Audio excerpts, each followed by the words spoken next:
TK, welcome to Tech at Work. Thank you. Now let's start with a bit of context. What does localization in IT entail? Can you give us a broad definition of it?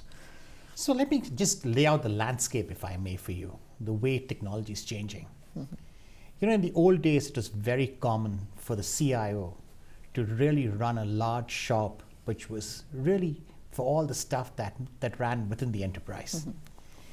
And that's changing now. So the new buzzword that you hear about in the space is called consumerization. And with consumerization, what's happening is the CIOs now have to become more external, equally external as internal. And with that, what it means is that fundamentally in the past, everybody bought technology skills basically on a horizontal basis. So they bought platform skills. And they were all used to kind of put it on across to a business process and make sure the business process works effectively. Now what's happening really is with the external environment coming into the enterprise, the whole issue for us is how do you interface with the customer more effectively? So in a way, IT has moved from being a system of record, something that is very much internal, to a system of interaction. In a system of interaction, culture is a very, very critical component of that. And it differs all over the world. Exactly. So for us, while in the past we were very good at running these big technology shops, now for us the system of interaction is becoming more critical for us. And as we go forward, we see that becoming more and more important as the technology platforms kind of standardize. And to that extent, it's very, very important for us to be local, especially where we face off with our customers, really understanding customers' needs in the culture in which they operate. That's extremely critical for us to be effective. Now, in order to service those customers, you need skills, and often in-country skills are lacking. Let's take the African and the South African context. Although IT is widely available in universities and colleges, a set of certain skills, specific skills, aren't available. So as a company who operates in that space, how do you go about utilizing local talent, building local talent, and is it a case of bringing in expats to give that knowledge and then pulling them out?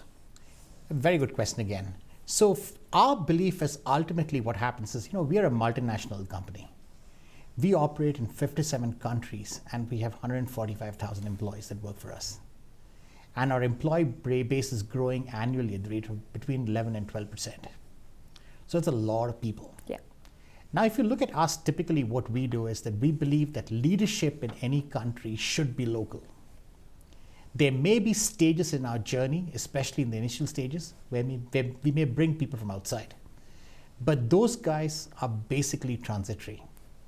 So, for example, in South Africa, what we're doing is that we ran a first batch around skills training. We've absorbed quite a few of those individuals. 20 out of, I think, 23 or 30. 30, yeah. 23 out of 30. We've absorbed them in the company. But really for us, the next step is take folks out of this lot and send them to India. That's where our big base is. That's where your headquarters are. Exactly.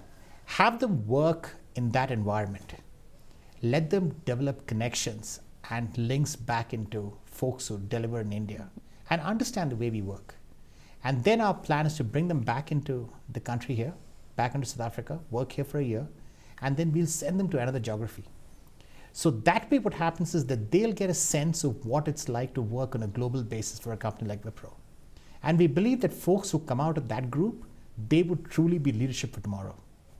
So our view is a little long-term rather than short-term. And we've always been like that. And to that extent, we think the local leadership will play a very, very key role in, number one, helping South Africa itself, and number two, using South Africa as a springboard, if you may, into the other parts of the continent. That's really what we're trying to do. Now, outside of your leadership program, it's actually going into the second batch now on the 1st of August. You're also planning to set up a delivery center. And this will service both South Africa and the rest of the continent and focus on program management, testing services, and implementation of support systems like Oracle and SAP, which is widely used in South Africa. The hope is eventually to hire 1,000 South Africans over the next 3 years. How does that form part of your strategy, and where are you going to get that 1,000 employees from? We just find that number one is South Africans by themselves make very good program managers, primarily because they're not afraid to speak their mind. That's very true. In India, culturally, we have a problem. In other parts of Asia, we have a problem because fundamentally culture doesn't allow us to say it as it is. We hold it back. So today, one of the biggest issues that we have across the company that we're trying very hard to work at to solve is getting a program management layer that can actually stand up and be the voice of the customer for us within Wipro. So you might just have the reverse effect that the South Africans will bring that skill transfer to the Indian operations. That's exactly what we're hoping will happen. Because that's really what, so if you're going to use South Africa, we don't believe that we have to use South Africa for South Africa. We're a global organization. To that extent, wherever skills and technologies are available across the world, we will utilize it from there. So for example, today our innovation center is not in India. It's in the Valley in California. Silicon Valley. Exactly. So that's how we are, because we truly believe that we have to take our competence, skills, and our solutions to where the markets are. And that's really behind, that's really the, the heart. That's what drives the company in many ways. Let's talk about some of those markets. Of course, your delivery center will service the rest of the continent as well. Right. But now the situation in Ghana and Ivory Coast is not the same in South Africa. And obviously your offices and your operations will be based from here.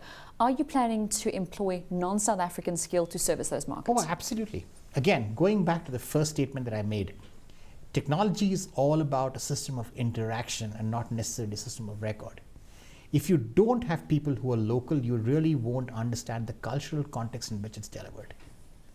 And that's why it's so important that while 90% of the stuff is more or less standardized, that 10% that makes real impact has to have a cultural context to it. Now, TK, we spoke about the delivery center, your training course. What else excites you about South Africa and the continent? What plans do you have going forward, short term and long term? Apart from the wine and the food, I guess number one, South Africa is a terrific place for business. It's many people would think that when you sit in the West or when you sit in India, in a way, when you look at Africa, you think of Africa as this large landmass, which nobody really knows too much about. And everybody about. lumps it together. When they speak, Exactly. I'm going to Africa. Okay, but which country? You have 54. Exactly. And I think that's the dichotomy, if you may. We just find that in South Africa, number one, business is clean. Number two, business is efficient. And number three, what we found in this area is that we can make a decent amount of money. So profitability is something that we can get in these kind of countries. And number four, there's a crying need for technology. And all this plays very, very well to our basic skill sets. And that's why we're here. Well, we look forward to watching your progress in South Africa and the rest of the continent. TK Kurian, thank you very much. Thank you very much for having me.